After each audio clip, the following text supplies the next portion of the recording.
Hey, thanks for making it to Veterans Info Tap. I'm glad you made it. Wanted to give you an update on that $6.1 billion lawsuit settlement offer from 3M and give you some insights. I did get a letter here from the attorney's office and just wanted to make sure everybody was aware of what is going on. This is directly from Alstock, Witkin, Kreis, Overholtz. Which is often they just use the initials AWKO.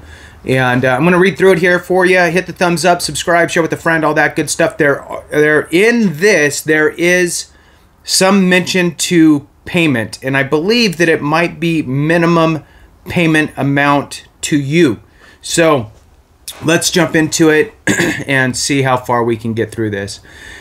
As you know, the Global Settlement Program, the settlement, has been established to resolve all 3M Combat Earplugs version 2 CAEV2 claims.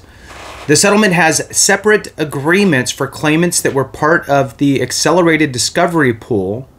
That would be the WAVE claimants who are part of the MSA3. And for claimants that were not part of the Accelerated Discovery Pool, MSA1 claimants. You were not in it, if you were not in the WAVE claimants, then you would not be in the Accelerated Discovery Pool, and thus then you would then be the MS1 claimant.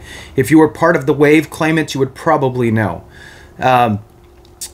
Moving on, you will be receiving disclosure documents that will provide you with a general overview of the settlement as well as the methodology that will be used to determine the compensation you will be offered if you participate in the settlement. Again, remember that you have the ability to, I don't agree, and then you can go try to sue yourself. In this letter, they're highlighting some summary. Some information in the disclosures provide you with an estimate of the compensation that you will receive in the settlement and recommend a course of action based on the facts, circumstances of you as with your individual case. Now, this letter is to a specific veteran, and this is regarding their specific settlement. So, with that being said, if you are working with an attorney and you have not received anything yet, you should be receiving something soon, and even reach out on your own. I think that also it might be important to share, up to you guys, the different settlement offers so that way you can make a determination on if it makes sense or not, right? So, to participate in the settlement, you must complete and electronically sign a registration form and release all of your claims against 3M. So in other words, you can't go sue them because you're going to accept the settlement. The registration form and release will be provided to you by the settlement administrator, Archer Systems, and will be published via Archer's Case Locker portal. Please be on the lookout for an email from Archer Systems asking you to set up your Case Locker portal. The Archer Systems Case Locker portal is distinct from your so the AWKO, which is the attorney firm, also had a Case Locker. So in the event that your stuff is all going through AWKO, and you did a Case Locker, then there's a separate Case Locker that will be with Archer Systems. So don't think that you already have one set up, because you'll have to set up another. Once you've established your Archer Systems Case Locker portal, you will have access to your registration form and the release. In addition to the registration form and release, your Archer Systems Case Locker will continue the disclosure documents referenced above, or will contain the disclosure documents referenced above. It is important that you read these documents carefully, as they provide detailed information critical to your assessment of this settlement. Your Archer Systems Case Locker will also contain a lien questionnaire. You must accurately complete the lien questionnaire along with the registration form and release. Our attorneys and staff will be available to assist you with the completion of these documents as necessary. The settlement program options, number one here, settlement program options. The settlement offers two options for those who wish to participate.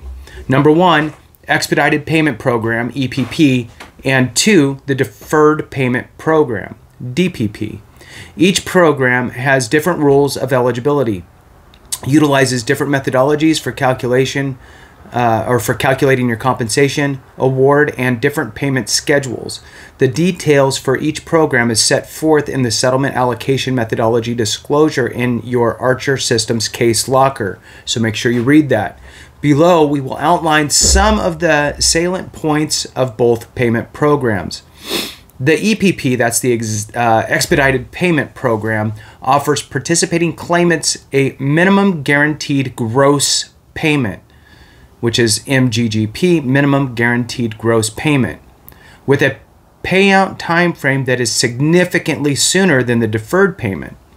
Participating claimants are paid on a first in, first out basis and may receive compensation as soon as the end of 2023. My goodness, that is now.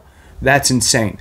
So the majority of EPP claimants will have their minimum guaranteed gross payment released in 2024, and all EPP claimants will have their gross, let's see, the majority. Okay, so the majority, some will receive it by the end of 2023.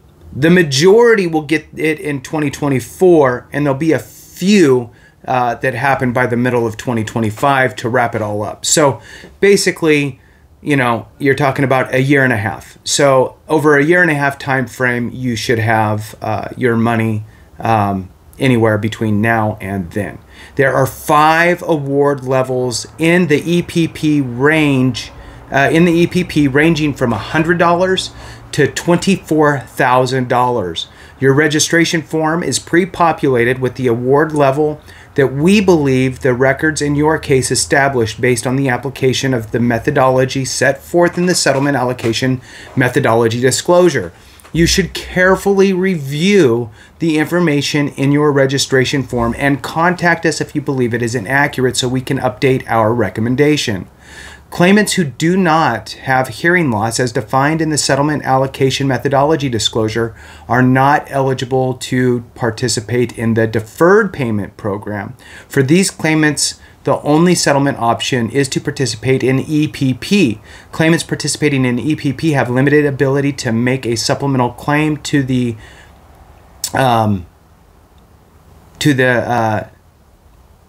Extraordinary Injury Fund, the EIF. So I guess that if you disagree or something, you can go through that process if you have actual hearing loss. So a lot of folks are going to have maybe just tinnitus. And on that note, I'm going to just stop you here. If your tinnitus is causing secondary conditions, probably a good thing to include your attorney on. So in other words, my tinnitus from these earplugs sucks so bad that I have migraines and insomnia due to my tinnitus. Does that make sense? Because you're trying to paint a picture of severity and you don't want to be the guy or gal that gets the $100, right? So remember that the range was $100 to $24,000. Let's see, moving on. The Deferred Payment Full Evaluation Program offers participating claimants the possibility of receiving compensation that is greater, sometimes significantly greater, than the compensation available in the EPP. However, the amount a claimant participating in DPP, that's the deferred, will receive is not guaranteed or certain, and the payout schedule for DPP compensation likely stretches until 2029. So this is like putting it in for a much more in-depth review, because you are saying that you have multiple issues, and it is hearing loss is kind of the cornerstone of it, surrounded by everything else. We'll say tinnitus, and maybe you have the migraines and that type of stuff as well. So there'll be a full evaluation and a review of all your records and all of that stuff, but you could be paid significantly higher. So that's important to understand, but it will get stretched out, 6 years. The DPP, that's the deferred, assigns participating claimants points based on the severity of their injuries and the degree to which those injuries are related to the use of the Combat Arms version 2 earplugs. The settlement administrator will determine the precise value of those points at a later point in time.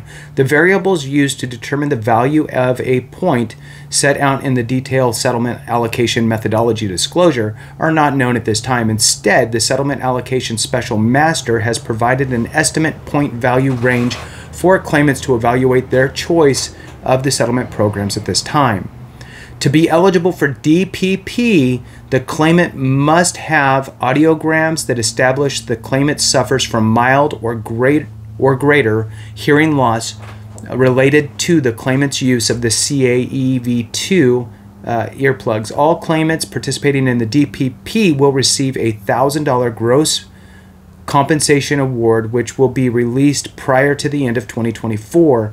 Additional compensation to the DPP participants will be based on the point system described above. The payments to DPP claimants is set to begin in 2025, with a payment being made to the claimants each year through 2029. Claimants who participate in the DPP will be eligible to submit a claim for supplemental compensation to the EIF. So very important. So if you have a hearing loss, then you're going to want to consider the DPP process and have that conversation with your attorney. If you do not have hearing loss, but you do have tinnitus, you do not have the deferred payment as an option. You only have the expedited version. Moving on, estimated compensation available to you based on the information and records in our possession, which we have supplied to the settlement administrator, and applying the methodology reflected in the settlement application methodology disclosure. We believe that you are eligible to participate in the EPP.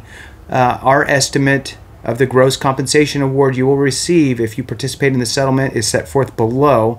While we are confident in our estimates based on a review of the methodology and the facts of your case, your final settlement award will be determined by the settlement administrator and could be different than our estimates below. So in this situation, it is the EPP, and it's about right in the middle at $10,000. That's between the $100,000 and the $24,000, which is probably where most people are going to fall. Moving on.